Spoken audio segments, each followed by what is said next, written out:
Hey everybody, welcome to Adapter Parish, episode 72, Catch-22. Before we take off, let's talk about our next episode. Now there's a property that Ariel's been pushing for us to do since we started, and she's finally getting her wish. We're getting real shocking, real lurid, and real trashy with this one, but more than that, we're really getting into the things that bring a family together. I am talking about the classic Flowers in the Attic. We read V.C. Andrews' original novel and watched both the 1987 movie with Christy Swanson and Louise Fletcher and the 2014 Lifetime original with Kiernan Shipka and Ellen Burstyn.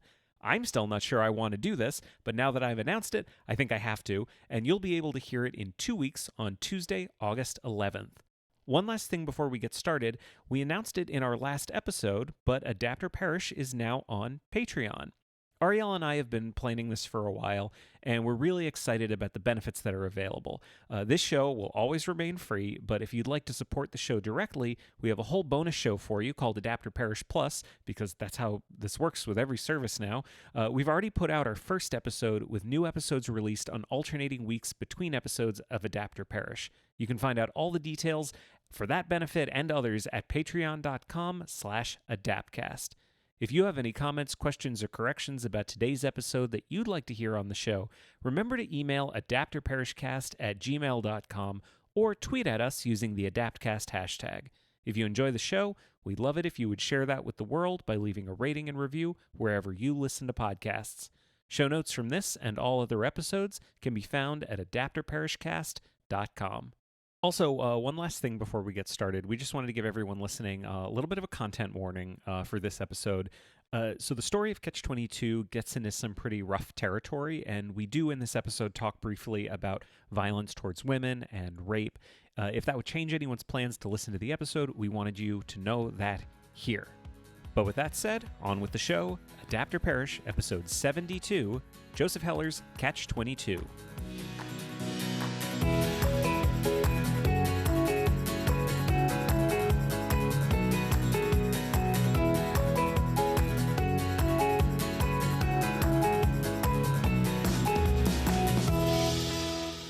Hello and welcome to Adapter Parish, a podcast about adaptation. I'm Jeremy Latour. And I'm Ariel Lipshaw, and today we will be discussing Catch-22. The famous Catch-22. Joseph Heller's 1961 novel, Catch-22. That book that, is about the thing that everyone knows about, but I wonder how many people have read it now. Mm-hmm. It was very popular. I have read it now. Yes, you have. I've read it. This is like my fourth or fifth time reading it. Mm-hmm. But I don't know. I think it's one of those books that'll go out there and say, I think a lot of people have read it relative to other books. But, it was huge in the 60s when it came out. Mm-hmm. But I don't know that it is still as, it's not like a pop culture book the way it was then. Yeah, well, this one was a long time coming as far as we're concerned, because you had to really talk me into it.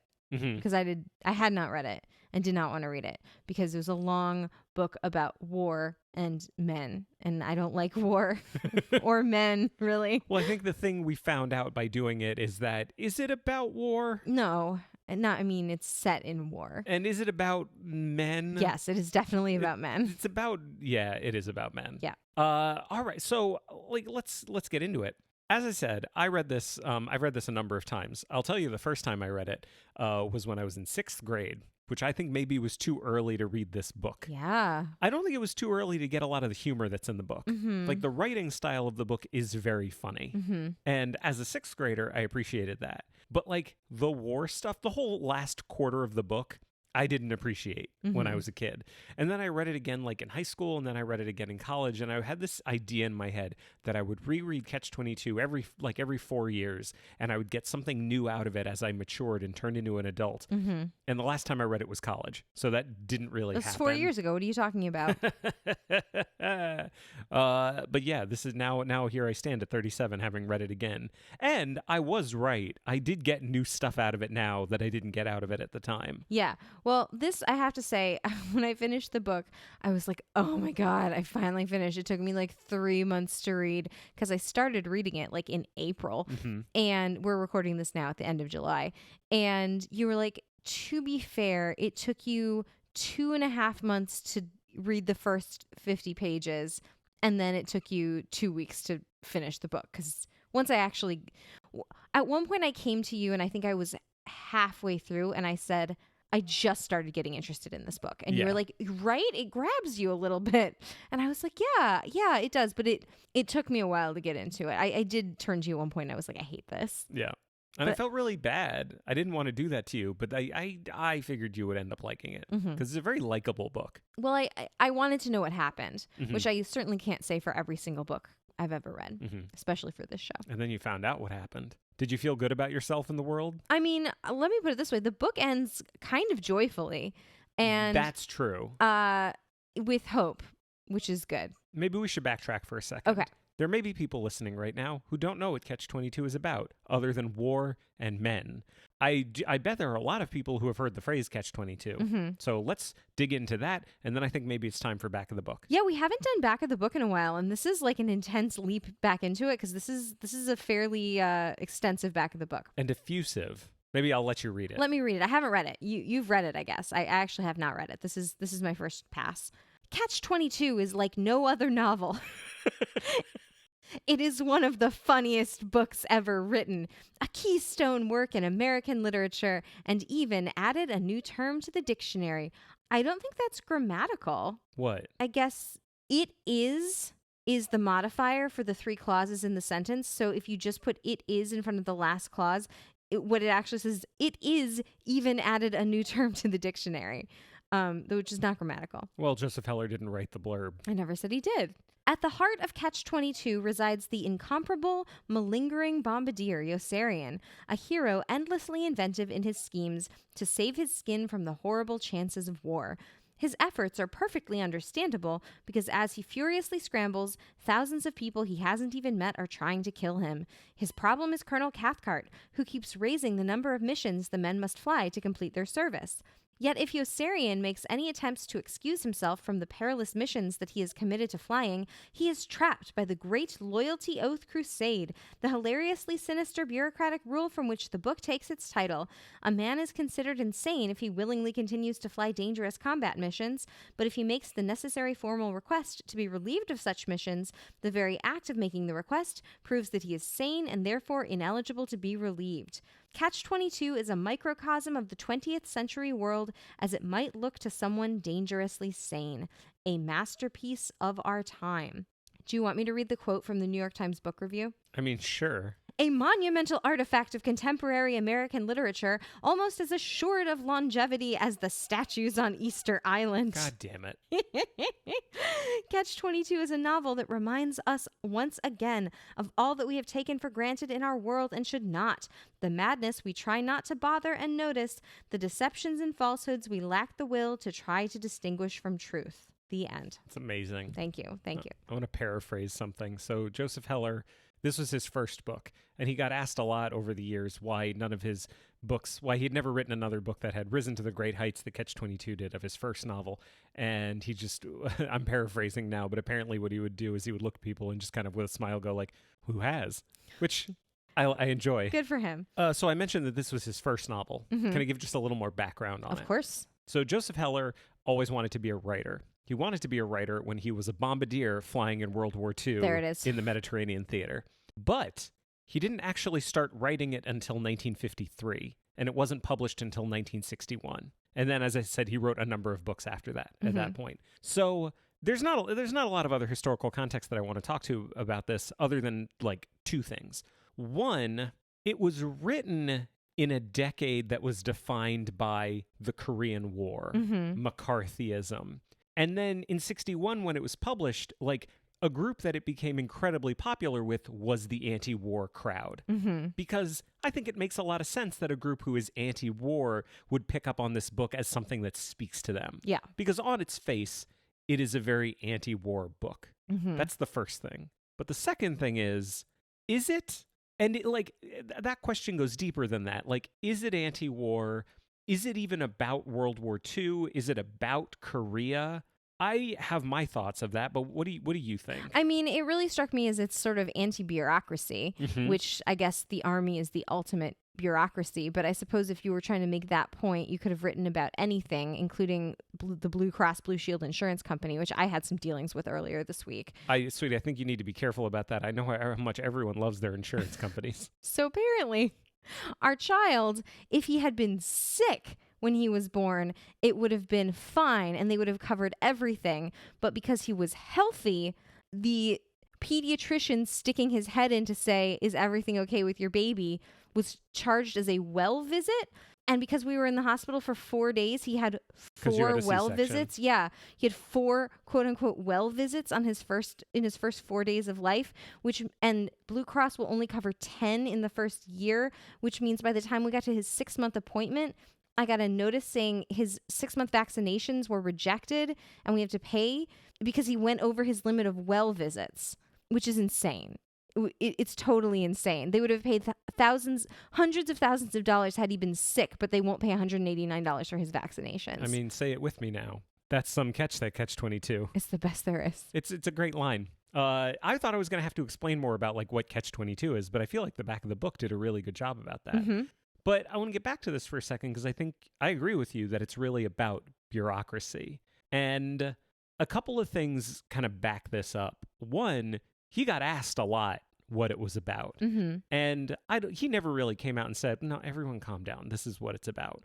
But if you're looking at it as an anti-war book and you're using his experience as a bombardier in World War II to back up your claim that it's an anti-war book, then you would need him to have been kind of against World War II. Mm-hmm. But he was really for it. Mm-hmm.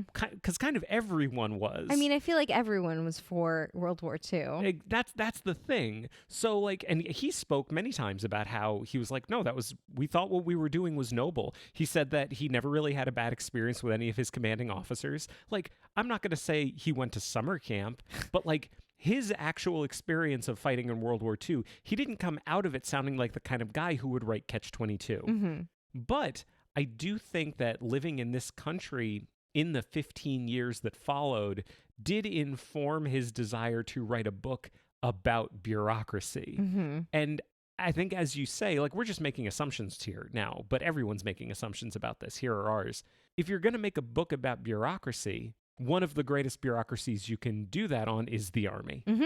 And I think that's, to me, that's the trick of this. Mm-hmm. So if you're going to look at this as a book about World War II, I think you're missing the point. And if you're going to look at it as a book that is strictly anti-war, I think you're looking at it with too limited a point of view. Mm-hmm. Because I think he had a lot more to say than just that. Mm-hmm. Do you think that's fair? Yeah, I think so. Am I talking out of my ass right now? No, I think he had something he wanted to say, and he said it in a setting that was familiar to him and would be familiar to many people. Yeah. Yeah. Like, if you fought in the war and you want to tell a story about someone who wants to survive something, you have an experience to pull from. Yeah, for sure. I'm just going to come right out and say it. I fucking love this book so much. I knew I loved it. I was a little worried about reading it for the first time in like 15 years. I was worried it wouldn't hit again. I was definitely worried because you really didn't like it. And then I started rereading it. But fuck, I love this book. It's so goddamn good. I thought it was okay. It's really, really good. Listen, I was prepared to like really hate it. So I feel like the fact that I thought it was okay is a pretty big leap from where I started. Mm-hmm. I feel like we could spend some time talking about like how it's written, who the characters are, and maybe what are the parts of it that don't age well. Because I feel like anytime we look at something that's like satire from 60 years ago, there's definitely some things that don't age as well. Yeah. That you could say it's a product of its time, but I feel like our show is not the show to say, oh, it's a product of its time and not examine it. Yeah. We may as well. We're already here. It's our brand. Yeah. So what are your thoughts? What kind of struck you about the way the book was written? Well, it was really interesting because it jumps around in time in a way that confused me at first. And then, like I said, by the time I got halfway into it, I kind of picked up on the rhythm of it. So basically, there's this one incident that we were talking about this a little bit earlier, that it's not necessarily the defining incident of Yossarian's experience at war or his life, but it's definitely a turning point for him, which is that he is up in the air. He's flying a mission. It's like his 50th mission. Like, he's flown a lot of missions at this point. And one of the young soldiers gets hit with some shrapnel, and Yossarian thinks he's hitting the leg, and he like does a good job. He thinks he's only hitting he thinks the leg. he's only hitting the leg, and so he like gets bandages, and he like talks the guy down, and he calms him down, and he's like, "You're gonna be fine," and he's working on him, and then the guy like rolls over, and like basically all of his intestines fall out. Like, he's really mortally wounded. He has an unsurvivable injury, and it just kind of breaks Yossarian. And so he like, that's the point where he like takes off his clothes and like won't put his uniform back on, and he sits in the tree. Anyway, that incident is kind of used as, you hear about it over and over and over again. You sort of hear about it before it happens. There's sort of foreshadowing of it, and then it happens, and then you hear about it after it happens, in sort of memory. But it takes a while, because you just keep hearing little bits and pieces of this thing that's happening. So it takes a while for you to get far enough into the book that you realize like that this is all a description of one single incident, and all these little pieces are adding up to understanding what happened up in the plane that day. So that's kind of the structure of the book. And then as far as the things that are happening to Yossarian, it just sort of gets progressively darker and darker and more frustrating. Like, it kind of starts out with like the worst thing that's happened to him is that he is pretending he has a liver complaint, and they might kick him out of the hospital because he's malingering, but like maybe they won't if he can talk them into it. And then by the end, like he walks in on a fellow soldier that has raped and murdered this woman, and there's this girl that he's trying to find who's lost, this little girl that he's trying to find that's lost in the city, and he can't find her. Like, all of this really, really bad dark stuff is happening. It sort of is, it gets progressively more bleak as it goes on. But then at the end, there's this sort of moment of hope where it is possible he's going to get out of it after all. Yeah. I think one of the things I like about it is that final kind of moment, it's not really the final moment. There's still a good amount of book after it happens, but it's definitely Yossarian's lowest point. Mm-hmm. And I love the way Heller writes it, because like, yeah, the things that Joseph Heller is talking about throughout the book, they're not all happy. People die throughout the book. Like, lots of people. Yeah, like pretty much everyone dies. But it's still really funny. Mm-hmm. And so the book is like funny, kind of bleak, funny, kind of bleak, a little more bleak. Oh my God, holy shit, everything's terrible. Okay, now we're coming back out of it a little bit, but we're never really getting up to where we were. Right. And then in the final few pages, we get up to where we were at the very beginning. Yeah. And it's this really interesting arc that the story takes that I really love going through. It's not, I feel like, I don't know if you had this, but I kind of got the sense going through the first half of the book, it's just like, oh, it's just relentless. Like, it's, if you're not into his style of writing, you're not going to like the book, because it's just his style of writing for hundreds of pages. Yeah, I mean, there's definitely a very specific style that I think you kind of have to tune your ear to, like Shakespeare. You know, sometimes for the first like 10 or 15 minutes, like it takes a minute to sort of get your ear into the pattern of hearing how the language is working. That was what the book was like for me. And I think I had a harder time because I kept like picking it up and putting it down and picking it up and putting it down. And then when I actually started to read longer stretches, like a couple chapters at a time, it was much easier to get into. Mm-hmm. Can I give an example of what I'm thinking about in terms of the writing style? So the book's really funny. Heller sets up jokes constantly. And the way he does it is, it's all like, I don't know what the particular like technical comedic term for it is, but it's like the rug is getting ripped out from underneath you. Like, he will spend a whole long paragraph describing something, and then in the last sentence of the paragraph will rip the rug right out from underneath you and tell you, and then this person died and it didn't matter. Yeah. He will make the whole thing not matter, or turn it really, really quickly. And that's where a lot of the humor comes from. There's at one point, Yossarian is in the hospital, and he's constantly trying to find ways to get out of combat. And one of the things he's doing is, there is another soldier who sees everything twice. Do you remember him? Yeah. And the doctors are like, this is crazy, we don't know what to do. And Yossarian goes, oh, shit. And he just suddenly screams out, I see everything twice. And he just copies every single thing the other soldier does. And there's this whole scene where the doctors are going crazy because now they have two guys that see everything twice. And Like, I see everything twice, the soldier who saw everything twice shouted when they rolled Yossarian in. I see everything twice, Yossarian shouted back at him just as loudly with a secret wink. The walls, the other soldier cried. Move back the walls, Yossarian cried. Move back the walls. One of the doctors pretended to shove the wall back. Is that far enough? The soldier who saw everything twice nodded weakly and sank back on his bed. Yossarian nodded weakly too, eyeing his talented roommate with great humility and admiration. He knew he was in the presence of a master. His talented roommate was obviously a person to be studied and emulated. During the night, his talented roommate died, and Yossarian decided he had followed him far enough. Like, I fucking love, but that's everything. Like, every 2 pages you have something like that. Yeah. Can I give an example? That was my favorite part. Sure. I don't have the text, but basically there's this pilot named McWatt that likes to go up in his plane and like buzz the beach when people are on because they're on this beautiful island in Italy. Mm-hmm. And so when they're all out there like relaxing and swimming on the beach, he'll fly like really low and like scare people. And one day he's doing this and everyone's laughing like, oh, McWatt. And this kid named Kid Samson stands up on the raft to like wave to him. And it's like everyone's talking and joking and talking and joking. And suddenly McWatt just flies too low and clips him with the propeller and neatly cuts Kid Samson in half, and his top half falls in the water and then his legs fall in the water. And the way it's described is it's like you're there watching, and you, much like the people sitting on the beach, it takes a second to realize what has happened and that it is horrible. And then there's just this description of people like screaming and running for the shore. And then this horrible thing happens, which is that McWatt, they're like watching him circle up overhead, and he's clearly like afraid to come down because he knows he's just killed someone.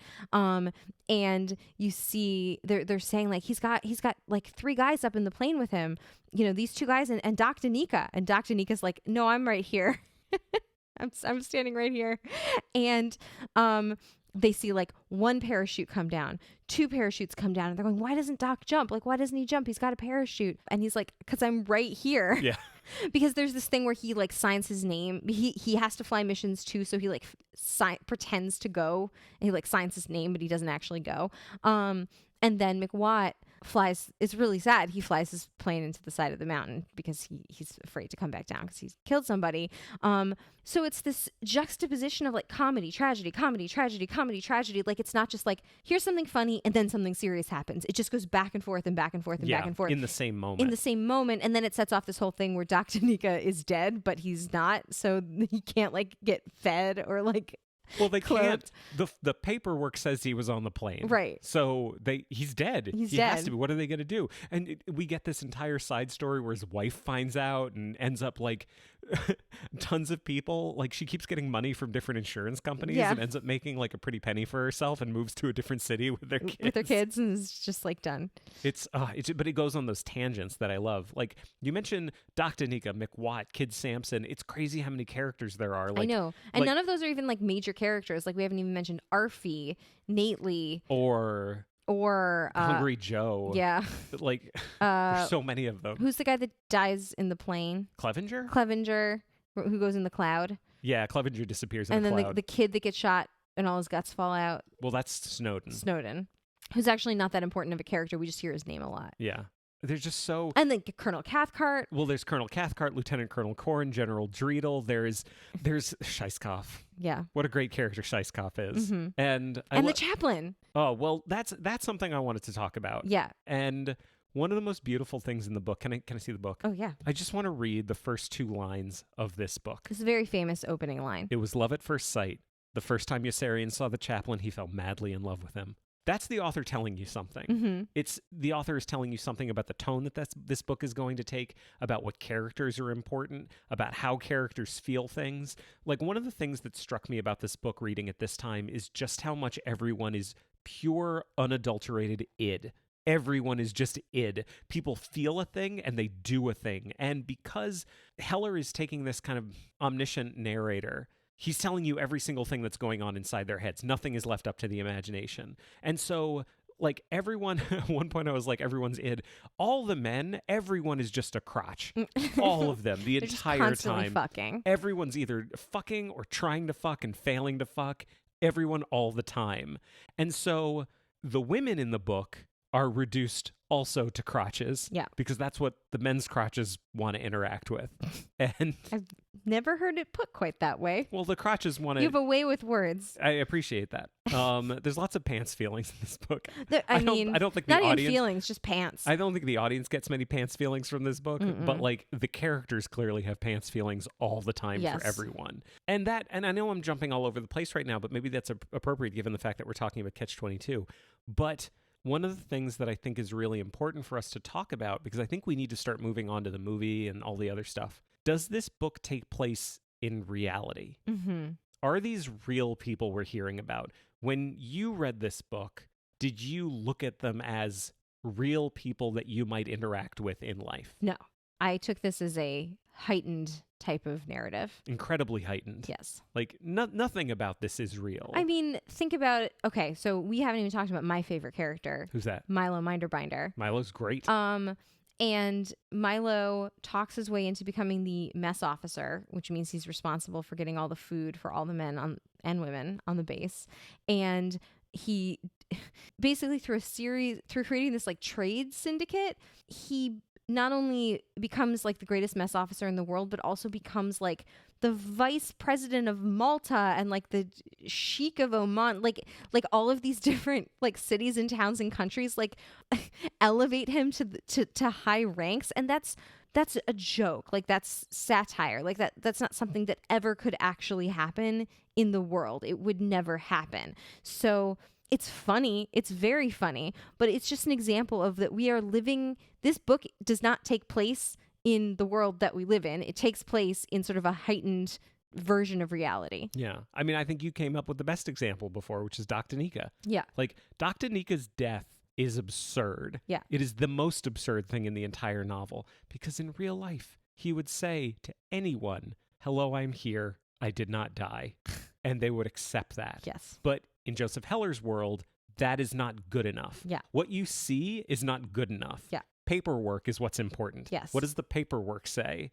I don't know. I feel bad moving on, especially for people that have read the book, because there's so much stuff we're leaving out. Yeah. There's a million things. Like, one of the things that bums me out is that nothing that we saw really went to the lengths that I would have liked to see to really include every character, even the ones that are so minor. Like, Chief White Half-Oat is an American Indian who is serving in the war and is with them. And this is an opportunity for Joseph Heller to talk about ways that that bureaucracy and American bureaucracy has fucked over American Indians as long as this country has existed. Yeah.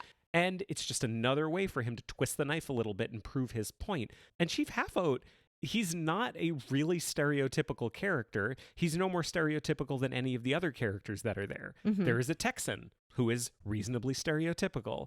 And Chief Half-Oat is great because of what he represents to the other characters. He gets some really great stuff to do. He's very funny, but he never makes it into any version that we see. And I don't know, I guess I get it, but I don't like it. Yeah. Because he's there and he's great and everyone's great. Yeah. Well, speaking of sort of not appearing in this book, I asked you at one point, and we had to look it up, American military forces in World War II at this point were still segregated. Yes. So we are only talking about white folks in this novel. Every single person, except for Chief White Half-Oat, apparently. All white people. Yeah. Yeah. And this is kind of what I was talking about. It's like, where are the ways that the book doesn't age well? Not that... It's tough, though, because, like, yeah, realistically, the American military was segregated. There were white units and black units. Joseph Heller was in a white unit, and that's what he wrote his book about. But it makes it hard when you make this into a 6-part miniseries in 2019, produced by George Clooney, and there are no people of color in it. Not one. Yeah. So, like, you know, you can look at it and say, well, that's historically accurate, but like it's just like it's not a good look to have that be totally unexamined. Do you know what I mean? Like, not even mentioned. And I think that's the thing we're looking for, just for it to be examined in any way. Yeah. Yeah. Presented without comment is always going to be worse than presented with comment. Yeah. Yeah. Yes. But that's one thing. All of the women are What is the profession of most of the women who are in this book? Sex workers. Exactly. And the rest of them are nurses. Mm-hmm. And they all fuck. Yeah. Every single one of them. They are just there for the men's crotches. Mm-hmm. And it's not a great look. It doesn't age well. Mm-hmm. I didn't get the sense from it that Joseph Heller was saying, this is the role that I think women play in the world. Mm-hmm. I think he was telling a story about army bureaucracy. And I don't think he thought it was valuable to show them valuing the lives of women, for example. Excuse me. There is one woman who's a whack who is General Dreedle's girlfriend. Yes, that's true. Yes. Mm-hmm. We didn't even mention General Dreedle. Yeah. So many characters. Dobbs and Moodus and... I mean, listen, if this were a book review podcast... Major. We didn't even talk about Major. If this were a book review podcast, we could probably do a two-parter just on the book. But we have other stuff we have to talk about. All right, let's move on. So 1961, the book comes out. Mm-hmm. 1970, there is a movie. I want to come back to something that happened in between those two things, but I'm going to hold off on that for now. So this movie was directed by Mike Nichols.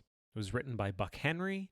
They spent about 2 years writing the screenplay. Something else that they had worked on, I don't know if you've ever heard of this. It was a little 1967 movie called The Graduate. They made that together. Mm-hmm. It had, I know it had Joseph Heller's blessing. I think the thing that's interesting about this is a lot of people up until that point, and certainly a lot of people since, because their minds weren't necessarily changed, would have said that this book was unfilmable. Mm-hmm. And as I say, I don't know how many minds Mike Nichols changed by filming it. Mm-hmm. I'd never seen it before. You hadn't, right? No. What'd you think? I mean, it's one of those things where your opinion of it changes based on the context of watching other versions, and like maybe more so than almost anything we've watched for this show. Because when I first watched it, without having watched the other versions, and it's hard to talk about without now talking about the other versions and kind of spoiling what we felt about them, because when I watched it without having seen the other versions, I was like, well, I mean, yeah, it's the book. Like, it's okay. Like, it's absolutely recognizable as Catch-22. It's Catch-22. There's Yossarian, there's Cathcart. I really enjoyed Alan Arkin as the main character. Mm-hmm. Alan, right? I get him and his son confused. Alan Arkin. Adam Arkin. Yes. But this is Alan Arkin. Alan Arkin. Yes. Not Alan Alda. That's another person. Who is going to come up in a minute. Yep. I really liked him. I thought he was wonderfully cast as this character, Yossarian. But it didn't make a huge impression on me. And then having seen the other versions, I was like, oh, they did a great job. They did such a good job capturing the tone, structure, and style of the book. Really... it may not be an amazing movie, but I think they made something, if you want to say the book is unfilmable, it is not unfilmable. They filmed the book. They did a really good job. I think I'll meet you almost as far as you're going. I think they did a really admirable job. Yes. And I think they embraced a lot of aspects of the book that would have made it unfilmable. Yes. Like the whole jumping around in time thing. Yeah. That's kind of what I'm referring to. For me, it misses one big thing, and that's tone. I don't think it captures the tone of the book. Okay. I think it creates its own thing. I think it does a better job than the other versions we saw. I just didn't say it didn't. That's fair. That's entirely fair. I think it was the only one that captured a tone that was good. Yeah. Like, I think it was good. I think it's a pretty good movie. Uh-huh. I don't think it's as good as the book is, and I don't think it's as good as other movies that came out around the same time about similar subjects. But yeah, I mean, you mentioned Alan Arkin. Can I go through like who's in this cast? Yeah, please do. Alan Arkin, Baby Bob Balaban, Martin Balsam. Martin Balsam has shown up on this show so many times. Mm-hmm. He's fucking great. He's Cathcart. Richard Benjamin, Arthur Garfunkel, Jack Gilford, Charles Grodin, Buck Henry's in it too, Bob Newhart, Austin Pendleton, Anthony Perkins, Martin Sheen, John Voight. Baby Martin Sheen. Orson Welles is in this. And there's still a couple of people that I'm leaving off. But this movie has a fucking amazing cast. Yeah. It's insane. And I don't know that anyone doesn't do anything less than a really good job. I think they all do an admirable job. Like one of the things that I found challenging about the novel is I couldn't tell any of the characters apart because they're all just white dudes in their 20s, except for, the older generals. And then it's just a bunch of old generals.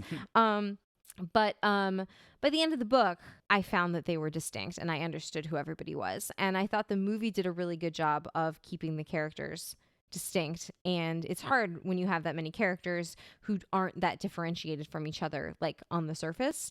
Like I always know Arfie. Arfie's got his pipe. I Yep. always know Arfie. Mhm. Arfie's easy to spot. Also, he raped, murders a woman. We'll come back to that. I'll come back to that. You know, you always know McWatt because he's like the dashing guy with the mustache.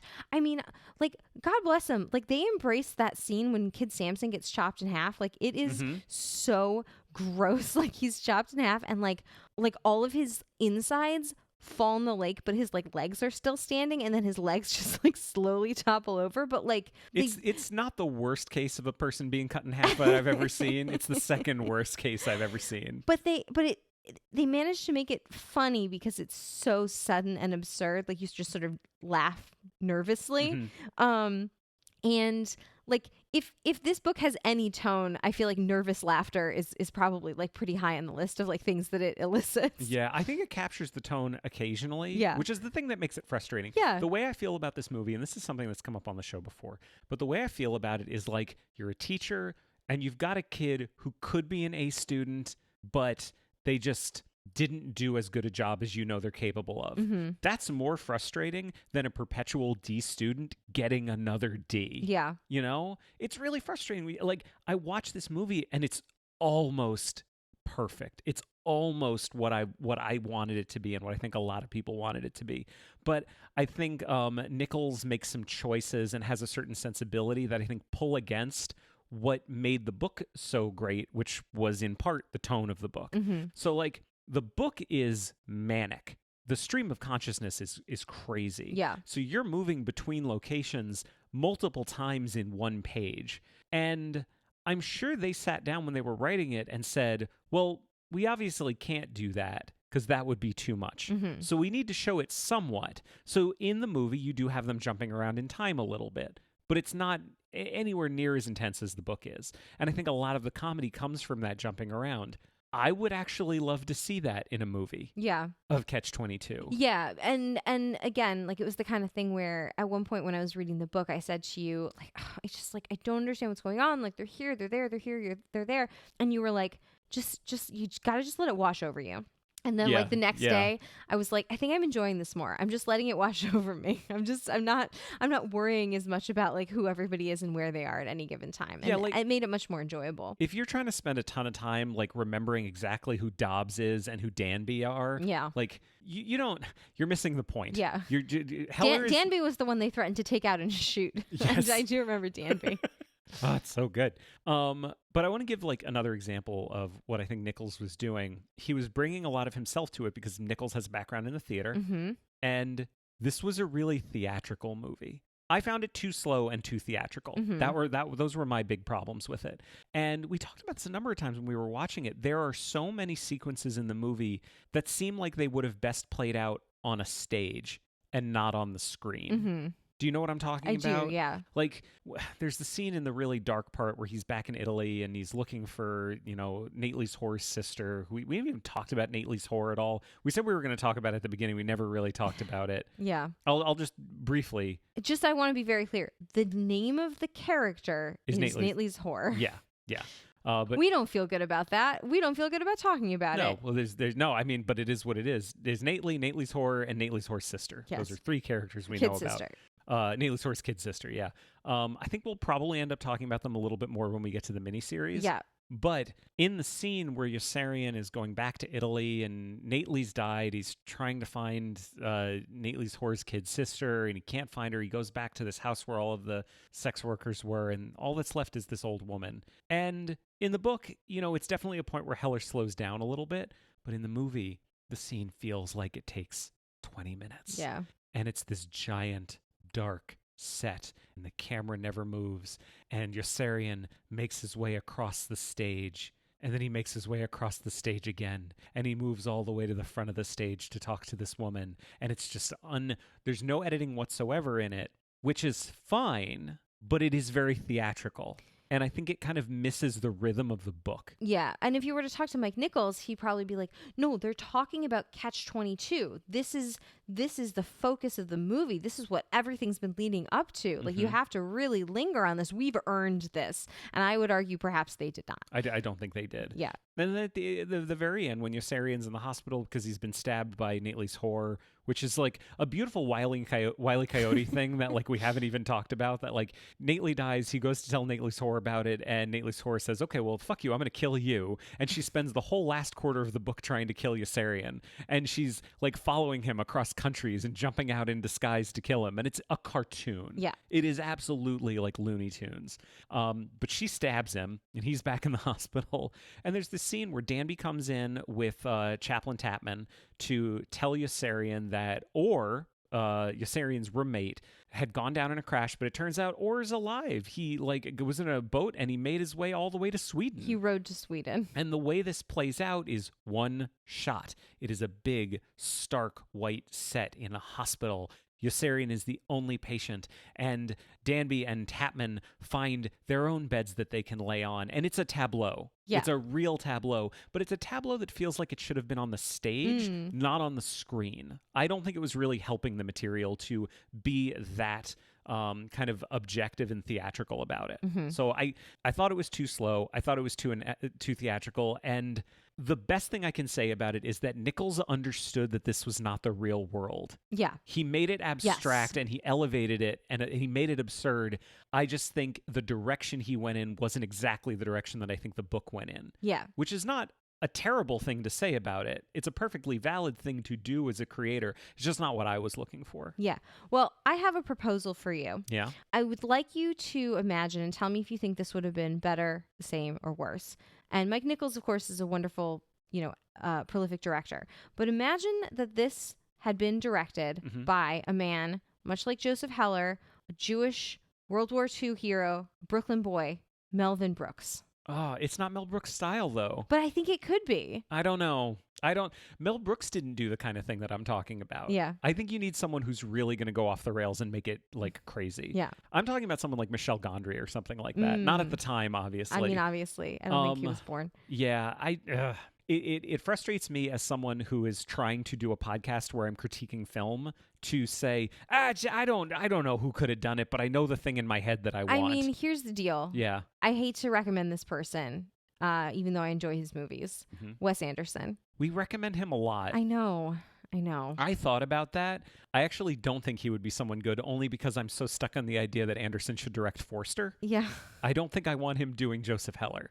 There's something about it. I just don't think it hits the right way. Yeah. But you need someone who's willing to lean into the manic spirit of the book. You know what? Wes Anderson likes his pauses too much. Yeah. Wes Anderson's really good at silence. And I feel like there shouldn't be a lot of silence in this. Also, I think Wes Anderson gets a little uncomfortable when things get too real. Yeah. Like he'll dip into real for a minute or two, but even when he does that, it's very heightened. And he's also someone who's okay doing like some things that are really violent all of a sudden. Yeah. But I don't think Wes Anderson would do a good job of doing this sequence of Yossarian wandering around the streets of Italy, seeing people being horrible to each other. Yeah, that's fair. I don't think he would have captured that. That's fair. But I just want to say like two examples that I have about moments where I suspect that Nichols didn't get what was happening in the book and made choices that I think go against what was happening. I'm being very presumptuous right now. That's okay. Extraordinarily presumptuous. Literally the point of our podcast, the subtitle of our podcast, Adapter Parish, extraordinarily presumptuous. Yes. One, when Yossarian comes back to their the house they're all staying in Italy, at the end of this sequence, and he sees the maid lying dead on the sidewalk, and he looks up in the window and he sees Arfie,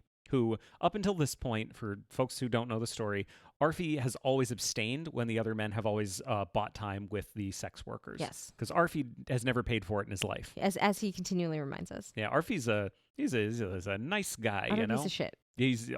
Arby's the worst character Arfie. in the book. Have I been saying Arby? No, Arfie. Arfie is a terrible, terrible, terrible person. And he gets up to the room and he's like, what happened? And Arfie is there and just kind of says, well, I only raped her once. And then Yossarian goes, did you throw her out the window? And Arfie says, well, yeah, I had to after I raped her. And Yossarian, there's so much to unpack in this one short scene. But the thing that immediately goes through Yossarian's mind is he has seen people being terrible to each other out on the street. He's seen people hurt people, beat dogs, all kinds of terrible stuff. And now he is faced with one of his own who has done something terrible. And in his mind, Arfi is not only going to pay for what he's done, but him paying for what he's done is going to prove that people get what they deserve in this world. Mm-hmm. And so he's telling him, he suddenly hears like the police coming, the MPs are coming. And he's telling Arfi, they're here for you. And they come up to the room and they say, are you Captain Yossarian? And he says, yes. And they say, you're here without a pass. You're under arrest. And they take him away, which is another level of absurdity put on top of everything. The thing about it that I got in the movie, when Alan Arkin is yelling at Charles Grodin, I didn't get the sense that he was playing it to say, you're going to get what you deserve. He was playing it more like, come on, you're crazy. This is what, now they have to arrest you. Well, why would you do something so stupid? Because now you're going to get arrested. Yeah. That was the reading that I got from it. And I thought Alan Arkin was acting that very clearly, which misses the point of what Yossarian has gone through. Yeah. So that's, again, I'm being very presumptuous right now.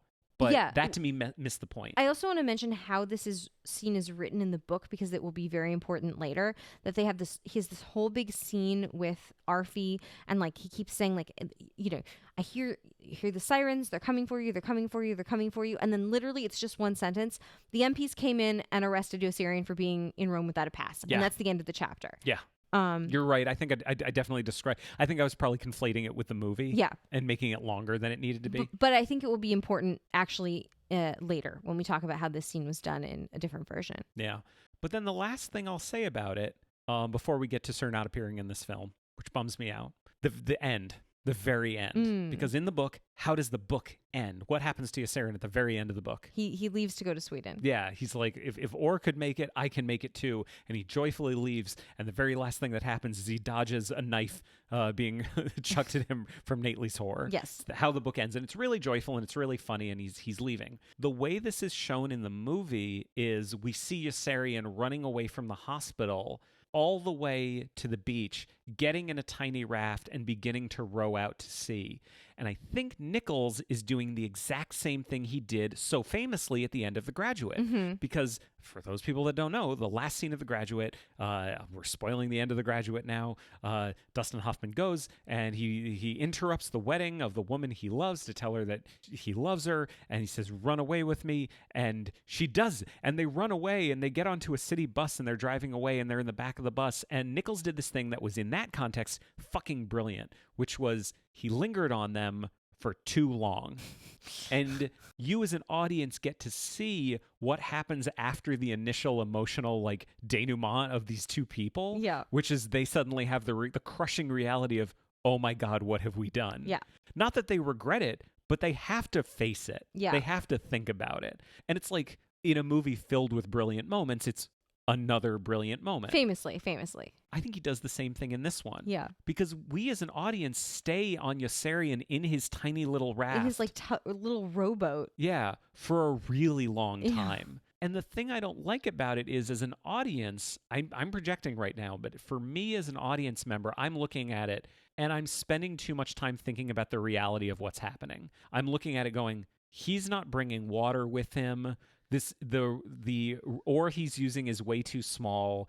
It'll never work. It's like a little paddle. Heller never gets you that far. Yeah. So as an audience member, it's pretty easy to assume based on the emotion of the moment that he is going to make it because he wants this so bad.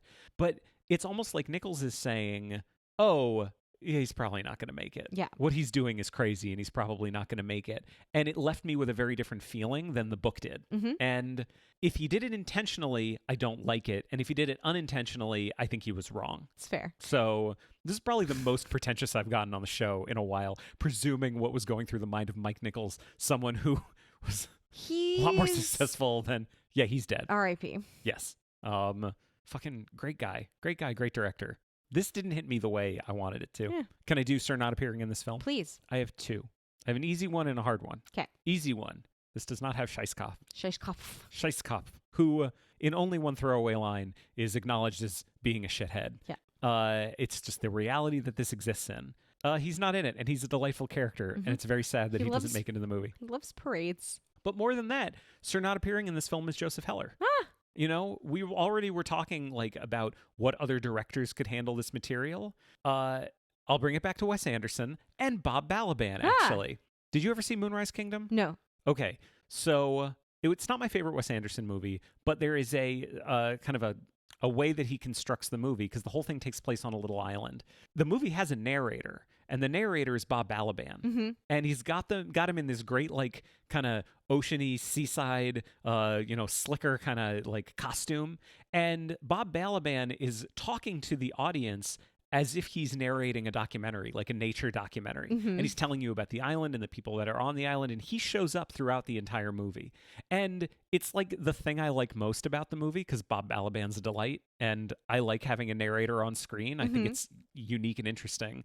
I want to see a version of Catch-22 when Joseph Heller is a character on the island. Fair. Talking to the audience, telling you all the things that you can't put in a normal movie because you can't see what's going on inside a character's heads. You can only see dialogue and action. Mm-hmm. And I think I'm not saying if you don't do that, you're missing the point, because I think it's a very valid decision to not do that. What I'm looking for is not something that I think most people would ever even think about doing, an idea that they would ever entertain, but it is a version I would like to see. And I think the voice of Joseph Heller is something that doesn't make it into this movie, and I think it suffers for it.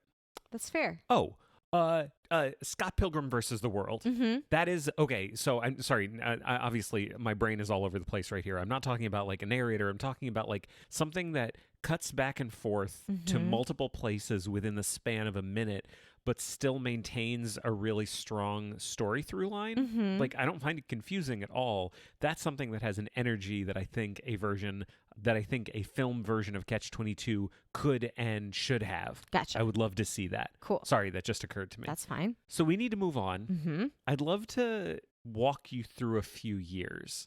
Walk away. So Catch-22 was published in 1961, right? Yes, as far as I know. 7 years later, another book was published called MASH, a novel about 3 army doctors. Ah. Have you heard of it? The novel? No. It was a book. Then, 2 years later, in January of 1970, the movie MASH was released in theaters. I have heard of that. Mm-hmm. Then, Catch-22, the movie, was released in June of 1970. Uh-huh. One thing I want to say about these two movies, MASH was nominated, for example, for 5 Academy Awards. Uh-huh. Catch-22 was released to mixed reviews. They had very different experiences in the public consciousness and in the box office. Yeah, well, one was directed by, like, light comedy director Mike Nichols, and one was directed by serious filmmaker auteur Robert Altman. Even though they're actually kind of similar. I guess, yeah. I think their sensibilities are more in the same, more in line than you're painting them right now. I do enjoy a Robert Altman movie. I enjoy both a Robert Altman and a Mike Nichols movie. There it is. So this is where I start to go on more of a kind of some assumptions that I'm making. Mm-hmm. I do think that so many people look at the book Catch-22 as being like about the Korean War and being anti-war, when really it was, as we said, it was using war to talk about bureaucracy. Mm-hmm. MASH, though, was about the Korean War. Mm-hmm. And I think MASH kind of took over from Catch-22 as the quote, war is crazy, let's be anti-war, like that, unquote. I think it took over as that piece of art for the public. Yeah. Do you think that's crazy? No, I don't think that's crazy. Because I don't have much to back it up other than timelines and like award nominations. I mean, listen, like anyone can speculate about anything. But I am speculating right now. But then if we go forward a little bit more, in 1972, MASH, the TV show, premiered. Mm-hmm. Now, it's important to say at this point that the first season of MASH was not received very well. Mm-hmm. It didn't do very well at all. In the second season, they moved it to a new time slot, and the second season is where it took off and was in like the top 10 until it was off the air. Yeah. Did you know that the final episode of MASH is still the most watched television program of all time? Well, yeah, there were only like 2 channels then. No, I know, but like 60% of American households were watching Mhm. the final episode of MASH. It's crazy. What's the potentially apocryphal story about how everyone's like there were massive problems with plumbing across the country because everyone was going to use the bathroom at the same time during the commercials? Oh, I don't know about that, but it is true that in England, after the Archers ended, there was an electricity spike because everyone went to the kitchen and turned the kettle on. Like, that's actually true. I've heard that for a fact. Mhm. Yeah. I believe it. Mm-hmm. So I'm not saying that the Catch-22 TV show that we're about to talk about was created to capitalize on the success of the MASH TV show, Mm-hmm. because by all accounts, MASH wasn't a success at that point. But in early 1973, a pilot for Catch-22, the TV show, was commissioned and created and aired, and it starred Richard Dreyfuss as Yossarian. Was it aired? It aired. It aired? Yeah. But they only made one episode? Yes. Like you always hear about like, oh, they made a pilot, but like no one's ever seen it. Like it's weird that a pilot aired, but they didn't make a whole series. We've watched one of those. Uh-huh. Remember Mockingbird Lane? Oh yeah, I do remember that. Super Fantastic Monsters adaptation. But is that weird? Is that unusual? That because Yeah, it's super I know unusual. pilots get made all the time that no one ever sees. Yeah. Like they don't air them because the network doesn't pick it up. No, my understanding is yes, you're right. It's very unusual. It's very unusual. But it's funny, we've watched another one. Yeah. So this show, it's on YouTube. We watched it. Again, as always, it was a late addition to this because we found it and we thought, why not? Yeah. Because it's half an hour. Yeah. What'd you It's think? 22 minutes or whatever. What'd you think of Richard Dreyfuss as Yossarian in Catch-22? I didn't hate Richard Dreyfuss as Yossarian. I hated the laugh track. I thought that was insane. And then I turned to you and I was like, did MASH have a laugh track? And you were like, yeah, it did. I was like, oh, God, I don't know. We never watch anything with a laugh track. So it is so jarring. It's so weird. Well, do you know the story about MASH and the laugh track? No. Well, it's complicated because the producers didn't want it. Uh-huh. And the network said, no, you're going to have it.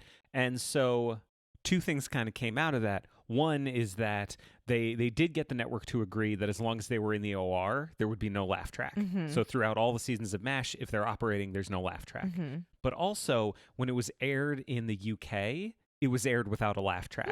And in fact, there are like stories of people in the UK accidentally seeing the American version and going like, what the fuck? What is this? What is this bullshit? So like MASH kind of famously was made two different ways, Mhm. but the version that we all saw was the laugh track version. Yeah. But yeah, this has it. And can I tell you my biggest problem with the laugh track on this show? Sure. Nothing in the show is funny. Yeah. I was going to say, is it that it's not connected to any kind of joke or funniness? Like I can tell the show's a comedy because I know how tropes work, but it's not funny, even a little. No, it's really not. Like, I don't even know how to describe it. It's Catch-22. It kind of, yeah. It's like the first 22 minutes of Catch-22 if that were just sort of introducing the characters and introducing the concept of the Catch-22, and Yossarian's very upset to be up in a plane. Like, yeah. that's pretty much it. Like you meet some of the characters. You meet Yossarian, you meet Orr and Colonel Cathcart and Colonel Korn and Dr. Nika. You meet them all. None of them feel right. Mhm. They all feel like they feel like completely different versions of the characters from the book who have been turned into sitcom characters. Yes. They all feel like sitcom character archetypes, but they don't feel anything like the characters from the book. And like Yossarian doesn't feel... I don't mind Richard Dreyfuss, but that Yossarian doesn't feel like the Yossarian in the book Yeah, or in the movie. I don't think of Yossarian as being like this little whiny guy. Yeah. There's like basically the whole second act of the episode is like he's in a plane with who I thought was Orr, and it turned out it was Mick Watt. It doesn't really matter. Does not matter. There's Frank Welker, though, which I thought was really fun.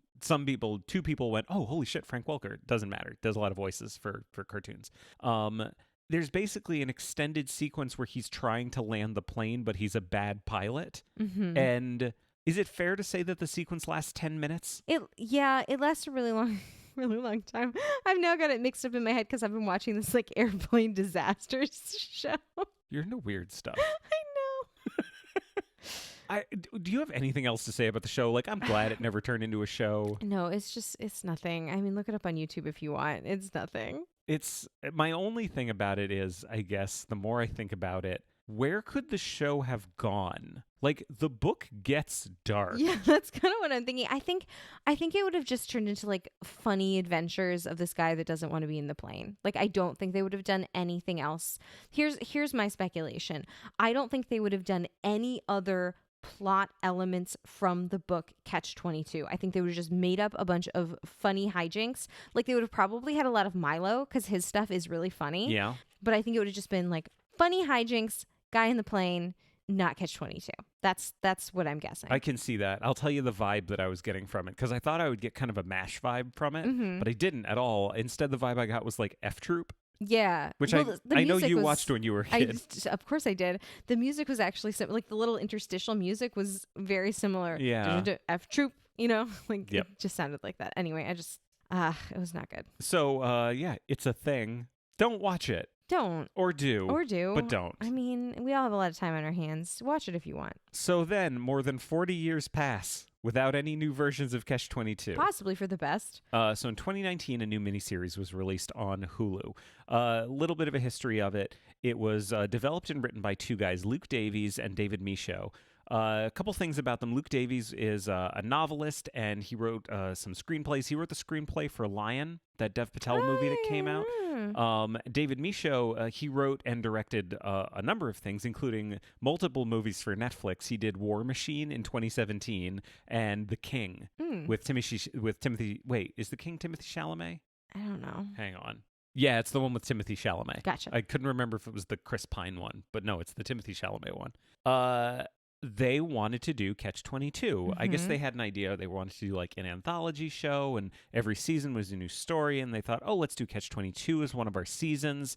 One of them was going to direct it, but then he had to drop out so he could make a movie, and eventually George Clooney and his producing and writing partner, Grant Heslov, were brought in to produce and direct and star in it. They ended up bringing in someone else to direct a number of episodes. Her name is Ellen Kuras. She's a cinematographer. She was the cinematographer for Bamboozled, Away We Go, Eternal Sunshine of the Spotless Mind. So she's worked with a lot of like really cool up and coming directors and big names, which is neat. So they had a very good pedigree going into this. And Hulu picked it up, and it was released last year as a 6-part miniseries adapting Catch-22. Grant Heslov plays Dr. Nika. George Clooney plays Sheiskov. And we watched all of it. All of it. All 6 episodes. All 6 hours. How did you expect to feel about it? I thought it was going to be really good.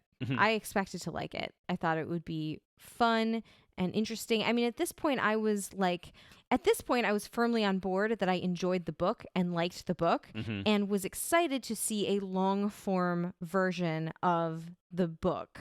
And also was still in the point of thinking that the 1970 movie wasn't very good. Yeah. So was thinking, oh, this is going to be great. This is going to be an improvement. Here's my concern. Yeah. So I read the book, the whole book, Catch-22. I read it before I watched this.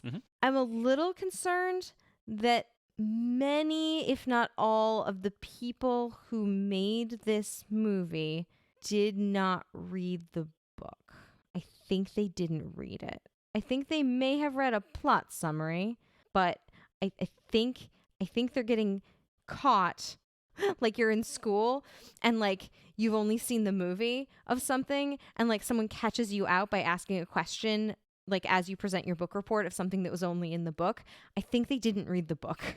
I'm going to go on record as saying it. I want to be delicate as I say my next statement because I think they read the book. Okay. I would be shocked if they didn't read it because there's so much stuff in it from the book.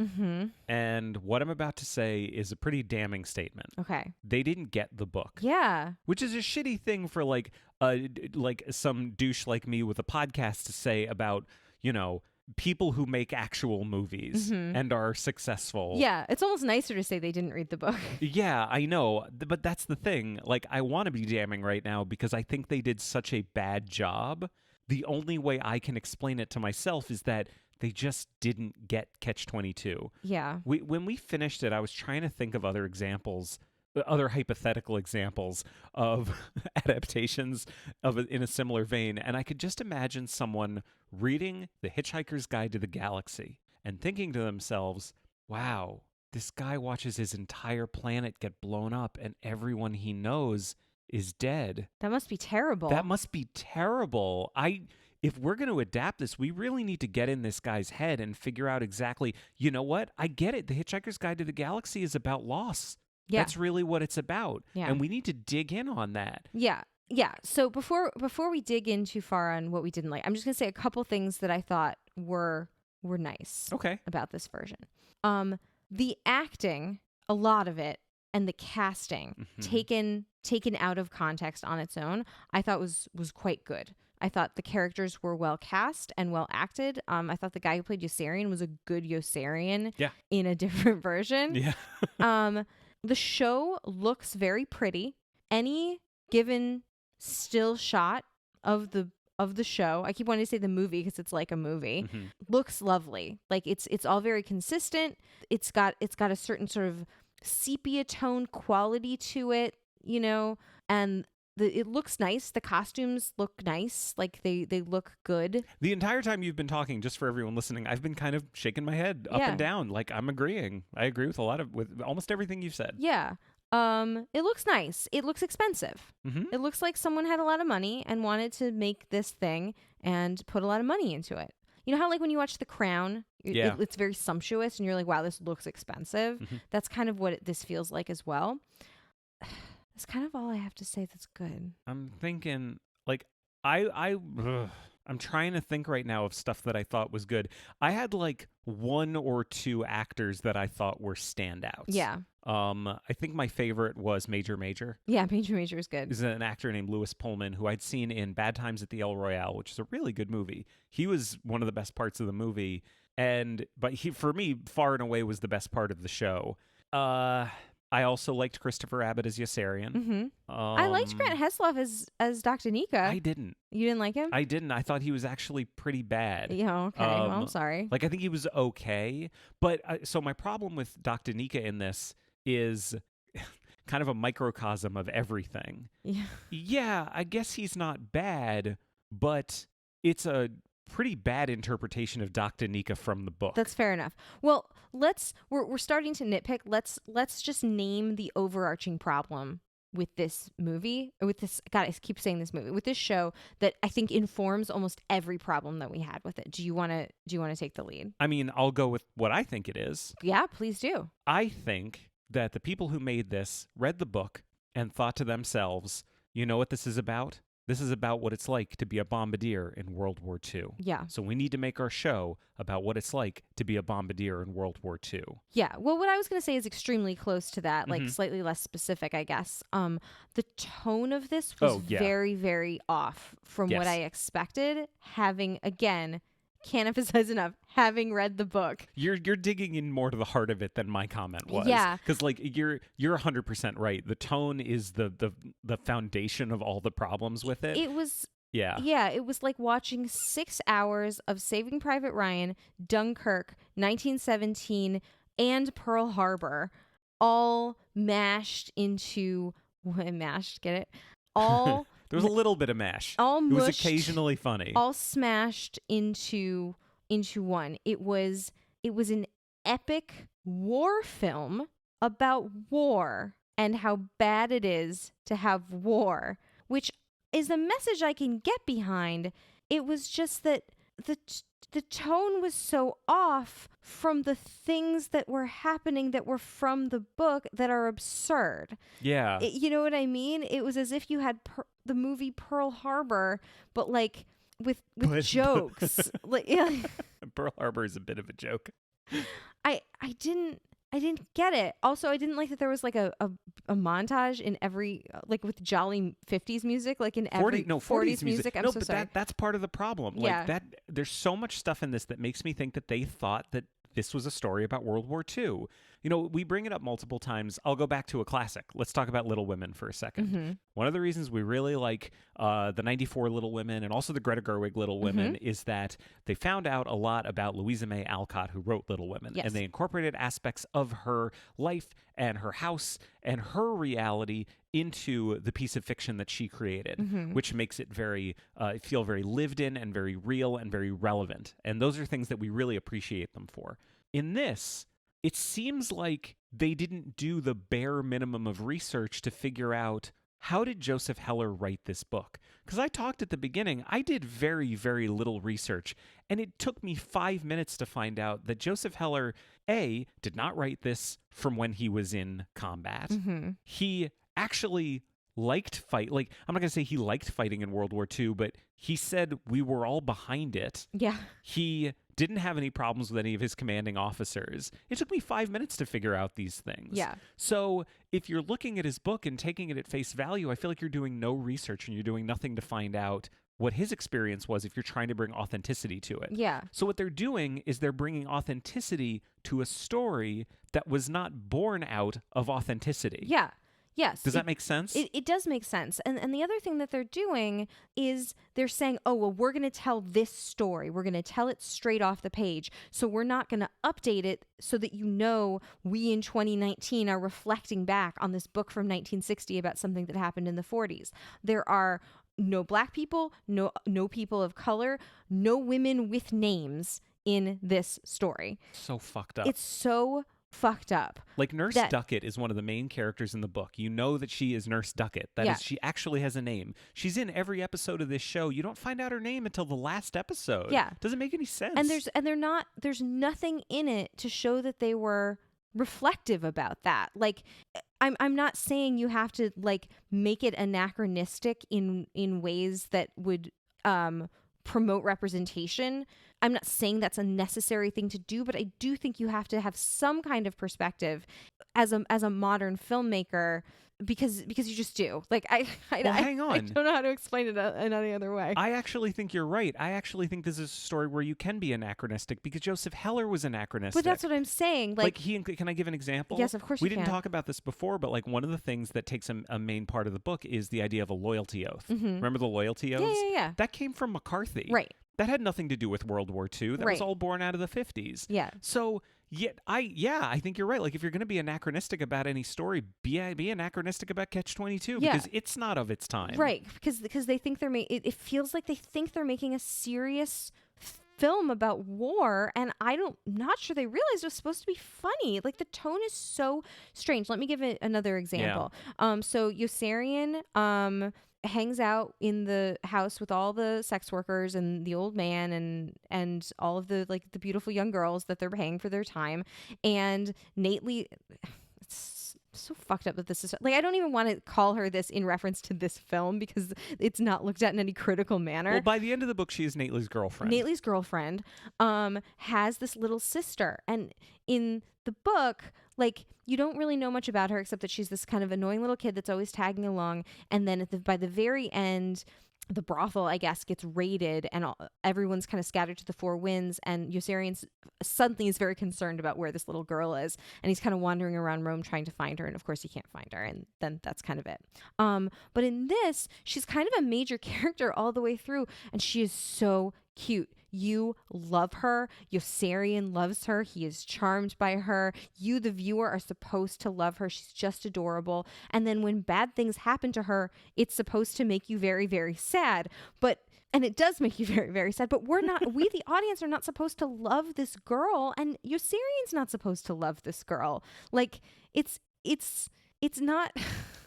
It's really hard to talk about this in a way that doesn't make you sound horribly cold-hearted, that I'm mad that this movie made me really love this girl and worry about what was going to happen to her. But it's not the perspective of the book. Like, go ahead. I was going to give an example. I have a couple examples, but you give yours. No, from a different movie. Oh, okay. We quote this to each other all the time. Some of you will know what we're talking about. In the movie Galaxy Quest, the big idea is that there's this alien race that thinks TV shows are documentaries about real things. And they're talking to them. They say, surely you don't think that these shows were real? Like, you don't think Gilligan's Island was real? And their reaction is just, those poor people. It's one of the best scenes in the whole movie. And that's the people who made this. They're looking at all of these satirical characters and going, man, we got to capture this. Yeah. We got to capture how sad this is. Yeah. Yeah, well, I have two other big examples. Oh, from the actual piece? From the actual piece. Okay, you should do those. Yeah. So the scene where McWatt buzzes the beach and kills Kid Sampson by accident. first of all, like, it's so funny that like the 1970 movie was way more graphic in showing this guy get cut in half and his guts fall out. Like, it wants to be gritty and show the realities of war, but it didn't have the moral courage to show this guy like really. Because I thought, oh my God, it's going to be so graphic, and it was not at all. In the show? In the show. Well, it's like a huge blood splatter. It's a blood splatter, but like in the 1970, when you see the half of his body, his legs standing and his guts falling over, and then his legs falling over after them into the water, it is disgusting. But then the scene in the book is they're all standing down on the beach going like, oh my God, Mick Watt, like, come down. He doesn't want to come down. He doesn't want to come down. In this, you're seeing it from Mick Watt's perspective. Like, you're feeling his pain. Like, you really know the agony he's going through, like up in his, in his plane all by himself, just like screaming because he's just killed this guy by accident. And then you see him fly into the mountain. And I looked at you and I was like, oh, well, they couldn't have had the subplot about Doc Danica being up in the plane, because then they would have had to inject something funny. Like, yeah, you would have, like, the whole, like, I hesitate to say the whole point of the book is this, but like the charm and interest of the book lies in the juxtaposition of the horrors of war with the absolute absurdity of the bureaucratic system that they're dealing with. And what I said to you was like, the book is like 75% absurd, 25% the horrors of war. And this TV show is 95% the horrors of war and 5% absurd. Yeah. And the absurdity is not enough to overcome how serious they're taking this. They're taking it so seriously. You have a second example? Because I'm thinking of one too. Yeah, we might be thinking of the same one. And again, this is the kind of thing that's hard to talk about, because we're thinking of the same one. In talking about it, you're sort of arguing for something horrible. But okay, the scene at the end. I mentioned it before. Yeah. Like, trigger warning, this is really bad. Arfie rapes this girl and you see it about to happen.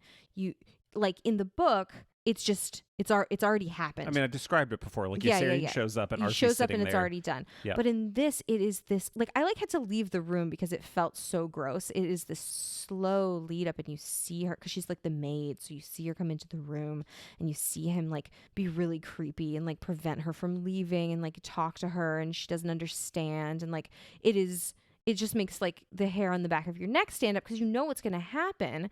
And then it's this just horrible graphic scene, and you don't see him rape her, but you see her dead on the sidewalk, and you see Yossarian come in, and he's just freaking out, and the police come, and they're acting as real people would in the world, and they're being very cold, and they're saying, well, this is, she's an Italian civilian, this is a civil matter, we're here for you, Yossarian, you're here without a pass. Like, they're actually explaining this, they're actually explaining the reasoning behind their actions to him, which is not from the book.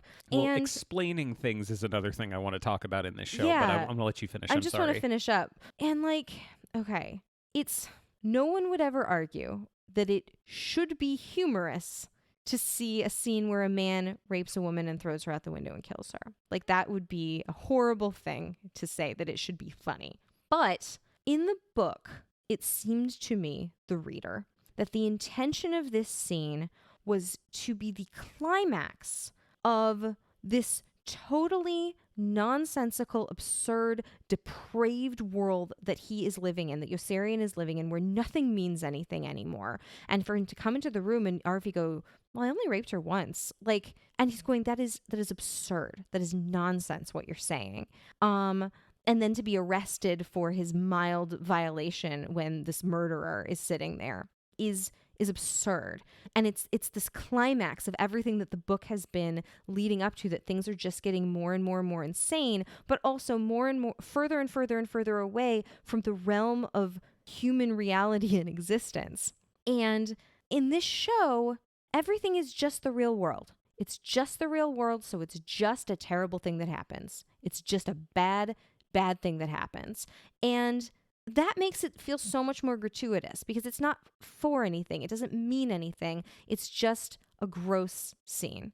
Is that Does that make sense to you? It absolutely does. I mean, those are the two scenes I really wanted to talk like, about. it's so hard to talk about that line, "I only raped her once." Yeah. But it is one of the best lines in the book because it's one of the best things that Joseph Heller does to make you feel the way he wants you to feel. Yeah. Which is this really, really intense combination of absurd and heartbreaking. Yeah. Like, he mixes those really beautifully because he's telling you about something horrible, but he's packaging it inside one of the most absurd statements that someone can say. Right. And it does create that like emotional disconnect. And I think you're absolutely right. I completely agree with you. Thank you. Yeah.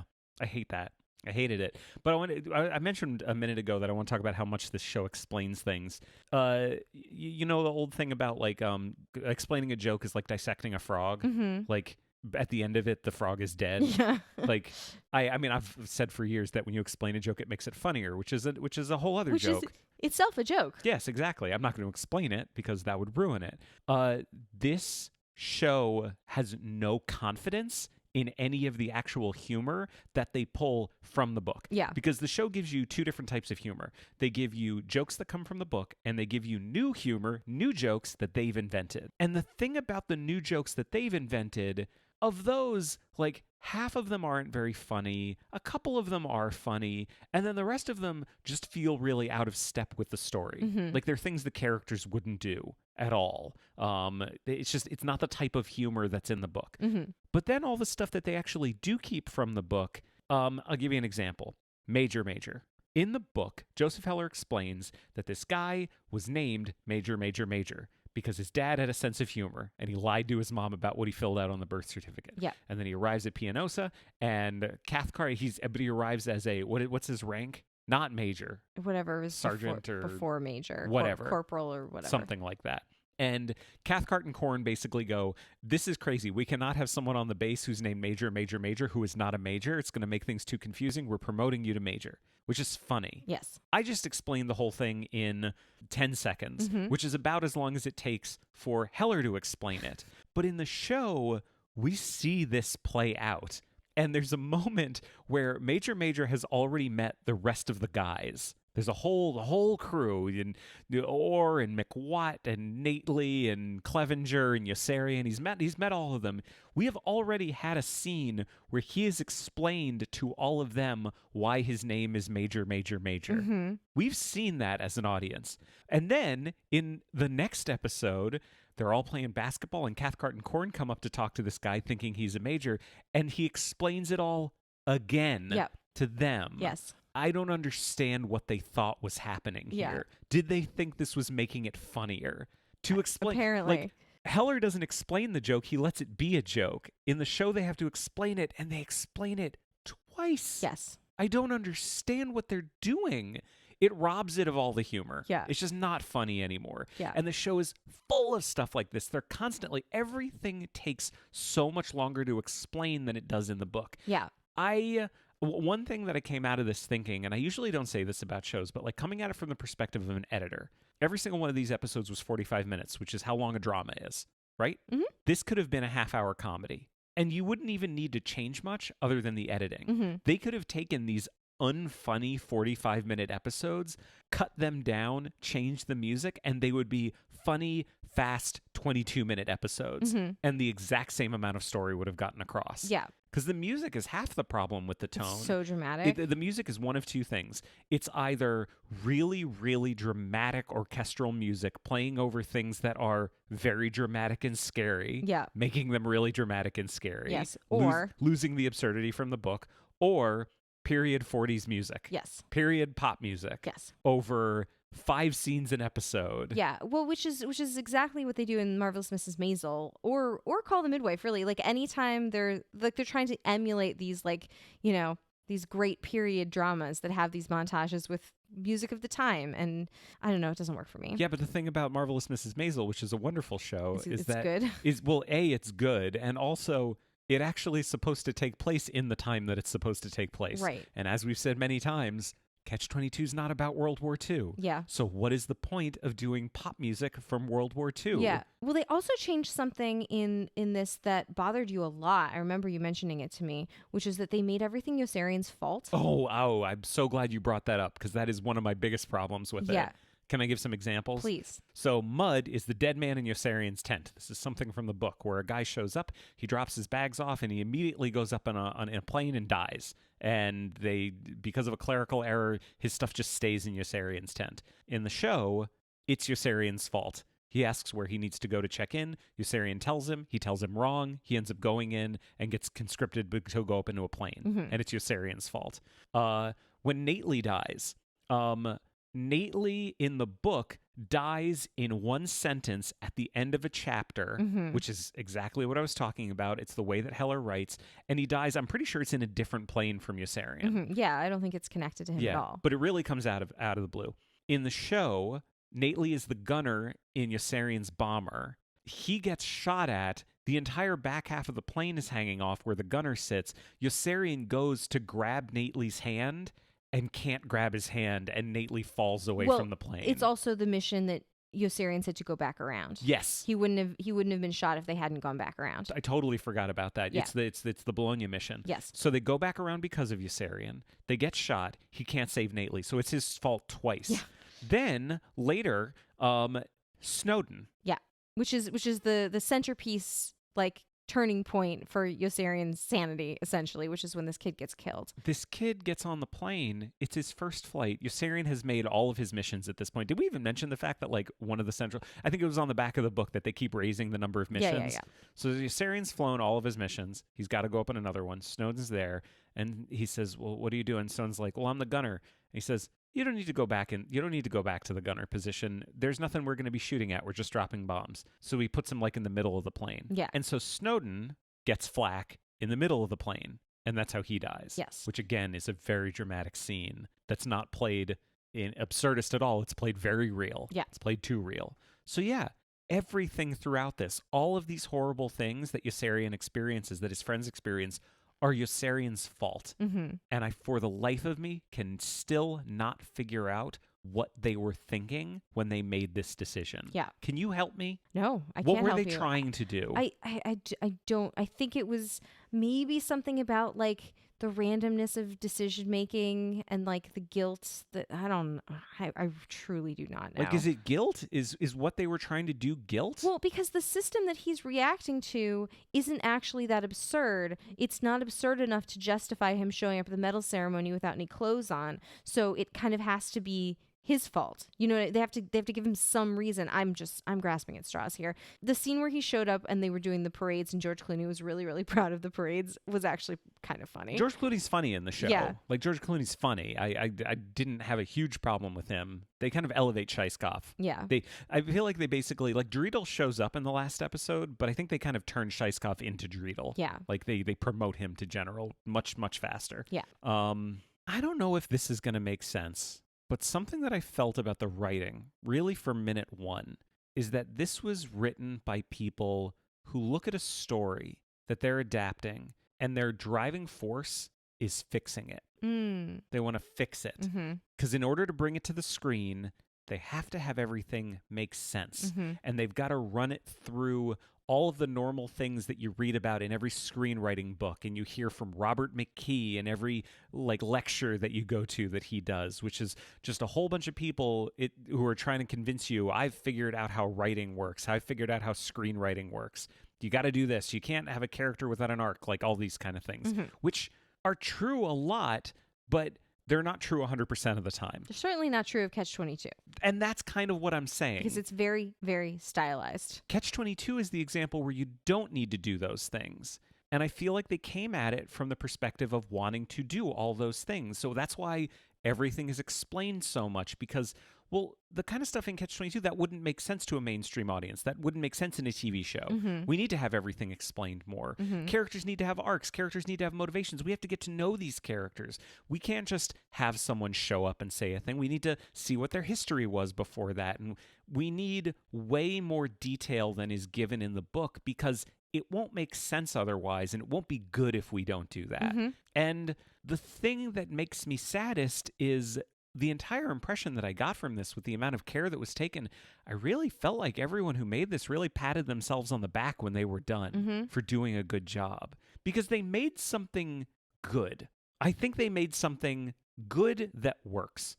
It works from beginning to end, everything connects, and I think it does exactly what they wanted it to do. The problem is, it is a terrible adaptation of Catch-22. Yeah. I think it was just, I think the wrong people got their hands on it. Let me give you an example. When I was in graduate school, we had a program of directors, and it was a small program, so we all knew everybody's work really, really well. And we had like kind of two sets of people. We had the directors who directed a Chekhov play and did an insane amount of research on 19th century Russia. And they went line by line going through to make sure the language all worked. And they were drawing, family trees and maps. And like, it was so detailed. And that was what brought them joy and fulfillment to do. And this is the side I fall on, by the way. Like, I'm not saying any of this is bad, because this is exactly what I would do. Just, it had to make sense. They wanted everything to make sense and be realistic in the world. And then we had people that would do these like insane devised pieces where like suddenly the audience became the actors and the actors became the audience. Like, no one knew what was going on, and people were singing and dancing and chanting. Like, this should have been done by those people. And I think it was done by the first group. Yeah. Does that make sense? It does. It really does. Yeah. I don't know. I guess I have more notes, but I don't know how much more I want to talk about this. Yeah. Do you have more stuff you want to talk about? No, I think we've covered everything I wanted to discuss. Like, can I give one last example of stuff we didn't like and stuff that didn't make sense, and one last example of how much I feel like they didn't get the book? Yes. Here's a thing that became much less interesting and much less funny in the show than it was either in the book or in the movie. Okay. Milo Minder Binder. Yes. I love Milo Minder Binder. So Milo to me was one of the biggest casualties of the realism that the show was going for. Mm-hmm. Because Milo doesn't make sense in the real world. Yeah. No one could do the things that he does in the real world. And yet you see him do all of them. Yeah. It doesn't make any Any sense. Because I shouldn't be sitting there thinking about how he would actually do all of that. Like, he's like, you're sitting at this state dinner where he's like vice president of Malta, and you're like, wait, what happened? And it's insane. Like, there's a moment in that where they introduce him, like, he's there with Yossarian and Orr. They're all wearing tuxedos. They've flown to this town, and the guy introduces Milo with his official title, and Yossarian gives a real, like, Jim in the office kind of quizzical look. And my note was just, oh, Yossarian, now you don't get it? like, you didn't get it when you were putting on the tuxedo or like sitting down at dinner, but now it's confusing. It doesn't make any sense. So, like, that ruins it. Like, the greater realism ruins something that is a really, really central absurdist through line of the book, which is the story of Milo and Minder Binder and M&M Enterprises. Yeah. But I guess my final thing is I need to bring up a character that we really haven't talked about much, which is the chaplain. Mm-hmm. We mentioned him before because I read the opening of this book. It was love at first sight. The first time Yossarian saw the chaplain, he fell madly in love with him. I want to say something that I don't think will be too crazy, too controversial. If I was adapting a book and something was communicated in the opening lines of the book, I might think to myself, that's something I should try to capture in my adaptation. Perhaps it's important. It might be important. It might be. It might not be. I guess the only thing I have telling me that it's important is that it's the first fucking line of the book. Especially now, having watched 47 versions of Pride and Prejudice, every single one of which starts with the first line of the book because it's a famous fucking opening line. And it's not even the kind of thing, if it was just plot, if it was Yossarian landed in Pianosa in the spring of 1942, yeah, like, that's totally different. That's exposition. This technically is exposition. The author is telling you something, but he's starting with something that is about the relationship between two characters, and it is in itself absurd and it's interesting. The relationship between Yossarian and the chaplain is something that's important to this story. I know it's important because Heller told me it was important because I read the fucking book. Nichols, I think, understood that because the relationship between Yossarian and the chaplain in the movie is something that's there a lot. And it's not how the movie starts, but do you remember what Yossarian's reaction was to the chaplain when he walked in? He looks at him and he just goes, "Oh, you're a chaplain." He's suddenly like, I really think Alan Arkin was playing this line. Yeah. I really think he captured that. Yeah. It was exactly what I wanted in that moment. Is the chaplain really in the show? He's like barely in it. Like, I can picture him in my mind. Like, I know what the actor looks like who played him, but like he's in it like a couple times, like a little bit. And you get the fact that like Yossarian talks to him. Yeah. They seem to have a bit of a friendship. Yeah. but not even. No. But you don't get the sense that Yossarian cares about him any more than he cares about anyone else. Yeah. And I guess I just don't understand what you're doing when you ignore the first line of the book. Yep. And that tells me everything I need to know, which is that they didn't get it. Yeah. They didn't get it. I mean, listen, I don't say this very often on this show. We're 70 whatever episodes in. I believe I've only said this once before. Joseph Heller is rolling in his grave. Yeah. Wait, you made my story? You made it about World War II? God damn it. Did you read it? You know nothing of my work. How you ever got to teach a class in anything is totally amazing. It's a quote from Woody Allen, who is very problematic and I hate, but it's a funny line. Yeah. All right. Do you want to do some quadrants? Do you want to finish this thing Let's up? finish it out. All right. 1970 movie. Do you think they cared about the book, Catch-22? I do. I think they took a long time to make it. I do think so. At this point, do you At this feel moment? that it was successful? Yes, absolutely. Yeah. Ultimately, purely successful. I do too. I do Not the too. most successful thing No. we've ever seen, but I was liked good. it. I liked it. 1973 1973 TV pilot for Catch-22. Do you think they cared about the source material? I think they cared about MASH, the source material. Yeah, I think so. Was it successful? No. Lord, no. 2019 miniseries.